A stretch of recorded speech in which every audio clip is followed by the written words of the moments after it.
सोचिए, रूहानियत के सफ़र में सबसे बड़ी रुकावट क्या होती है? दरअसल ये हमारा अपना नफ्स है, हमारी अपनी अना।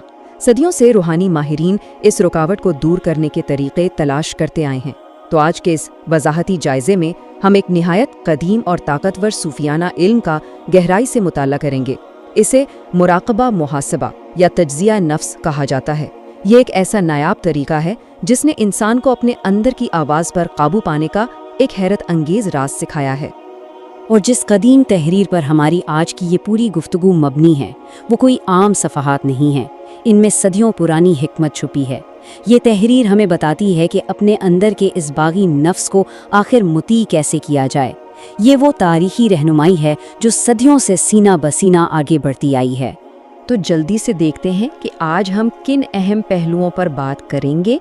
पहले मुहासबा की हकीकत, फिर सूफियाना रवायात, उसके बाद इसके अहम फ़वाइद, फिर ज़रूरी एहतियातें और आखिर में इसका अमली तरीका। चलिए बगैर किसी ताख़ीर के आगाज़ करते हैं हिस्सा अव्वल से, मुराक़बा मुहासबा की हकीकत। अच्छा, बुनियादी तौर पर मुराक़बा मुहासबा, जिसे तज्ज़िया नफ्स भी कहते हैं, इसका असल मकसद नफ्स को अपने वजूद से अलग करके देखना है। जब तक इंसान ये समझता रहता है ना कि वो और उसका नफ्स एक ही चीज़ हैं, तब तक इस्लाह बिल्कुल नामुमकिन है।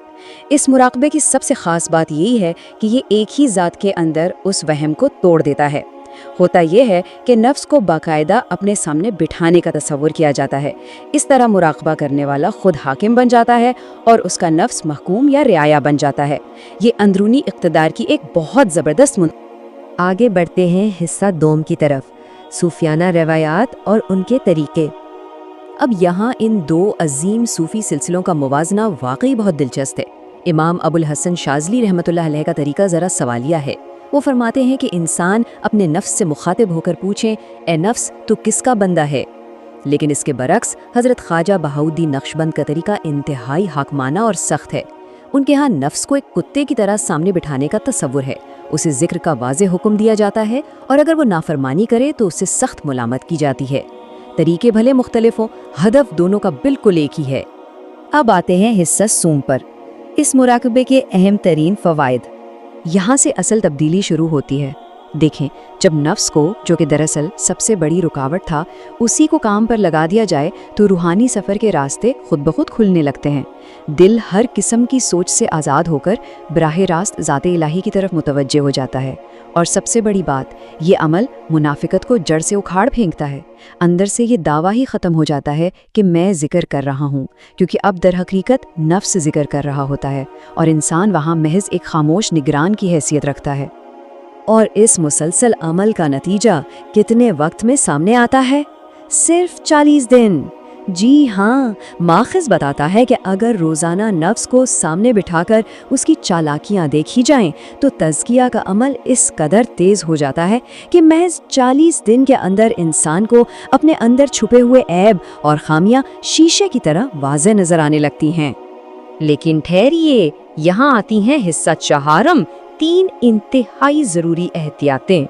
ये एक बहुत संजीदा मौजू है। सबसे पहला और सबसे बड़ा ख़तरा इस्तिद्राज यानी शैतानी धोखे का है। अगर इस अमल के दौरान कभी ये महसूस होने लगे कि हम तो बहुत बुजुर्ग बन गए हैं या अपने ही नफ्स से बातें करने में मज़ा आने लगे, तो बस वहीं इस अमल को रोक देना चाहिए। हमेशा याद रखें, इसका असल मकसद नफ्स को जलील करना और उस पर काबू पाना है। इसके साथ दोस्ती बढ़ाना हरगिज़ नहीं। नक्शबंदी रिवायत में इस बात पर ख़ास तौर पर जोर दिया गया है कि किसी मुर्शिद या शेख की इजाज़त के बग़ैर नफ्स से मुकालमा करना सख्ती से मना है। इसकी वजह बहुत अहम है।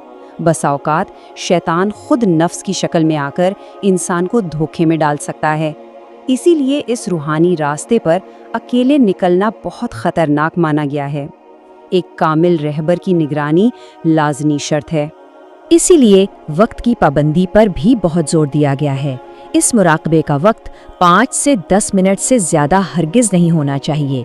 ये महज एक बंद दरवाजे को खोलने का ज़रिया है, ये खुद कोई मंजिल नहीं।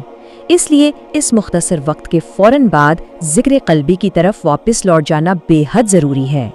चलिए अब चलते हैं हिस्सा पंजम पर, मुराक़बे का अमली तरीका। तो आखिर ये अमल करना कैसे है? ماخذ میں اس کا عملی طریقہ کچھ اس طرح بیان کیا گیا ہے۔ سب سے پہلے اطمینان سے بیٹھ کر آنکھیں بند کر لی جائیں، پھر ذہن میں یہ تصور بنایا جائے کہ نفس ایک سیاہ بچے یا کتے کی شکل میں بالکل سامنے بیٹھا ہے۔ اب ایک حاکم بن کر اسے حکم دیا جائے، کہو اللہ اللہ اللہ۔ یہاں خود کچھ نہیں پڑھنا، صرف خاموشی سے اس کی آواز کو سننا ہے۔ اگر وہ شرارت کرے یا بھاگنے کی کوشش کرے تو تصور ہی میں اسے پکڑ کر واپس لایا جائے اور دوبارہ بٹھایا جائے۔ یہ ایک بہت ہی طاقتور اور واضح استعاراتی طریقہ ہے۔ اور جب یہ مشق 7 سے 11 بار مکمل ہو جائے تو اس سے باہر آنے کا طریقہ بھی اتنا ہی واضح اور اہم ہے۔ نفس کو حکم دیا جاتا ہے، بس اب تو فنا ہو جا، اور اس کے فوراً بعد اس کیفیت کو ختم کر کے مکمل طور پر خود کو ذکر قلبی یعنی دل کے ذکر میں غرق کر لینا ہوتا ہے۔ دراصل یہ وہ لمحہ ہے جہاں انسان اصل روحانی گہرائی میں قدم رکھتا ہے۔ حضرت تھانوی رحمۃ اللہ علیہ کا ایک بہت مشہور قول اس پوری بات کا نچوڑ کتنی خوبصورتی سے پیش کرتا ہے۔ وہ فرماتے ہیں کہ نفس سے ایسے پیش آؤ جیسے استاد شریر بچے سے پیش آتا ہے، نہ بالکل ڈھیل دو اور نہ اتنا مارو کہ مر ہی جائے۔ یہاں سختی اور نرمی کے درمیان ایک انتہائی نازک توازن قائم رکھنے کی بات کی گئی ہے۔ اور یہ دوسرا ماخذ ہمیں اس بات کی یاد دہانی کراتا ہے کہ یہ سفر یہاں ختم نہیں ہوتا۔ یہ تحریر ہمیں مسلسل خود احتسابی کی طرف راغب کرتی ہے، ہم سے مطالبہ کرتی ہے کہ ہم مسلسل اس بات کا جائزہ لیتے رہیں کہ اس سفر میں کن کیفیات اور مشکلات کا سامنا کرنا پڑ رہا ہے، کیونکہ روحانیت تو نام ہی ایک مسلسل اور نہ ختم ہونے والے سفر کا ہے۔ اب جبکہ ہم اس وضاحتی جائزے کے اختتام پر پہنچ چکے ہیں تو ایک بہت ہی اہم سوال سوچنے پر مجبور کرتا ہے۔ اگلی بار جب اندر کوئی آواز سنائی دے یا کوئی خواہش بیدار ہوتی محسوس ہو تو ایک لمحے کے لیے رک کر ضرور سوچیے گا، جب اندر کی آواز بولتی ہے تو اصل اختیار کس کے پاس ہوتا ہے؟